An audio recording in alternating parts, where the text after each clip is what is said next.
Hi. Who are you? Never mind. It's not important.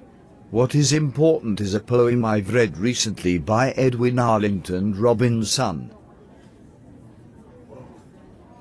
It's called Reuben Bright. I can tell you're an animated person with a love of poetry, and so I'll recite it for you.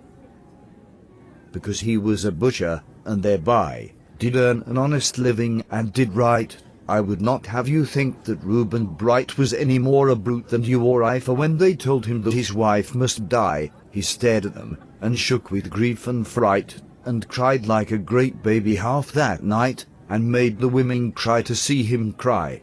And after she was dead, and he had paid the singers and the sexton and the rest, he packed a lot of things that she had made, most mournfully away in an old chest of hers, and put some chopped up cedar boughs in with them, and tore down the slaughterhouse.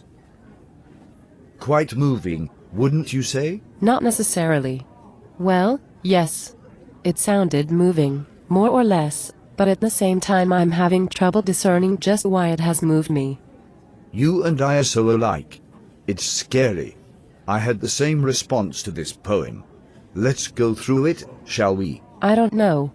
I just entered a relationship with a literature professor. I'm not sure I'm ready for this.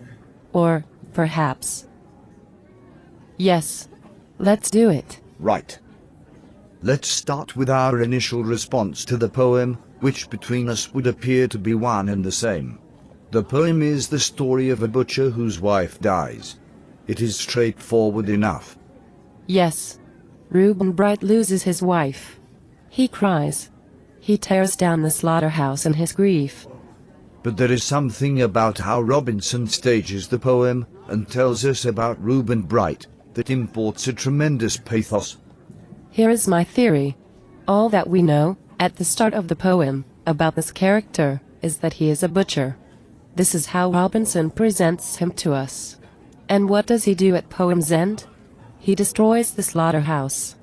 Because we know so little about him, this eraser of the only trait that Robinson mentions is like an eraser of him altogether. I think you've nailed it. But I think there's more.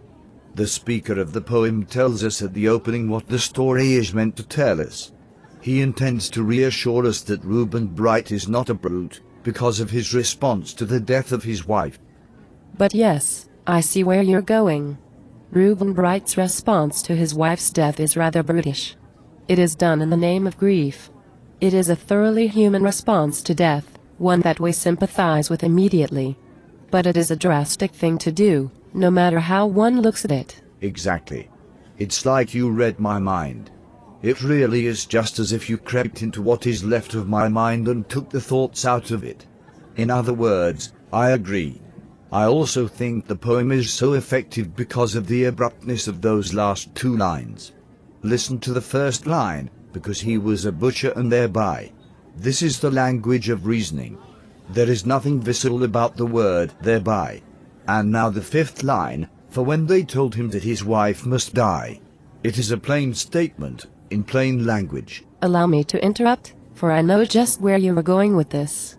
Contrast those two lines with the last two lines, part of which read that Reuben Bright put some chopped up cedar boughs in with them, and tore down the slaughterhouse. With phrases like chopped up and tore down, and the word slaughterhouse. Which is always a little jarring. Yes, the language has gotten rougher. But still it's not all that rough. Robinson is not Walt Whitman all of a sudden. The tone of the poem is consistent, as is its speaker. And, to look at the big picture, Robinson's poetry is, for lack of a more precise word, genteel.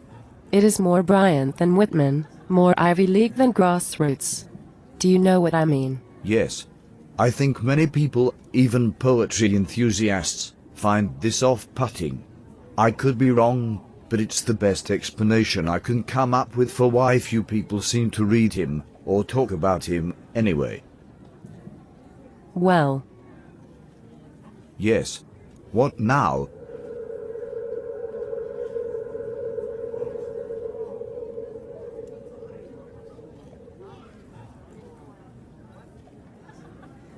How about I buy you a drink?